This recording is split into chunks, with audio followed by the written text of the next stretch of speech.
आज हूँ 10म अंतर्जातीय योग दिवस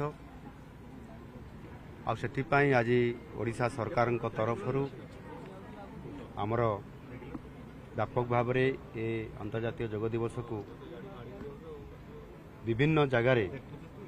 जिला स्तर में सब डिविजनल स्तर में म्युनिसिपालिटी ब्लॉक स्तर में या व्यापक भाव में आयोजन करा सहित आज मु निजे ये आमर कलिंग स्टाडियम प्रिमिसेस भितर आज यहाँ आम आयोजन करूँ निजे उपस्थित रही कार्यक्रम में सामिल होमर क्रीड़ा मंत्री सूर्यवंशी सुरेश समेत मुख्य शासन सचिव एवं सांसद सहित विधायकगण उपस्थित अच्छा पूर्वतन विधायक मैंने भी उपस्थित अच्छा विभिन्न बुद्धिजीवी विभिन्न वर्गर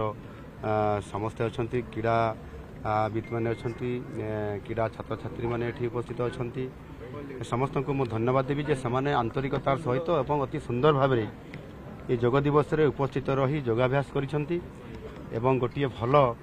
वार्ता देइसेंती नुआ ओडिशा रे नुआ आशा और उद्दीपना नहीं ये जो भव्य दिव्य कार्यक्रम आज करागला निश्चित भाव में नुआ ओडिशा गठन करिबारे एवं सुस्थ ओडिशा गठन करिबारे ये बहुत बड़ आगामी दिन में सहायक हबो। मु आशा करी जे ये जो योग निज शरीर सुस्थ पाई एवं समाज पाई ये जो गोटे मुख्य प्रसंग विषय कि आज आसी ताकू ये वर्ष तमाम या किभली भाव में लोकों पाखक पहुँची पार व्यापक भाव में जनसचेतनता करा आम सरकार सचेतन रहा सहित निश्चित भाव में ये कार्यक्रम को तल स्तर को पहुँचे यह अत्यंत खुशी और आनंदर विषय आज यह सफलता होता कारण।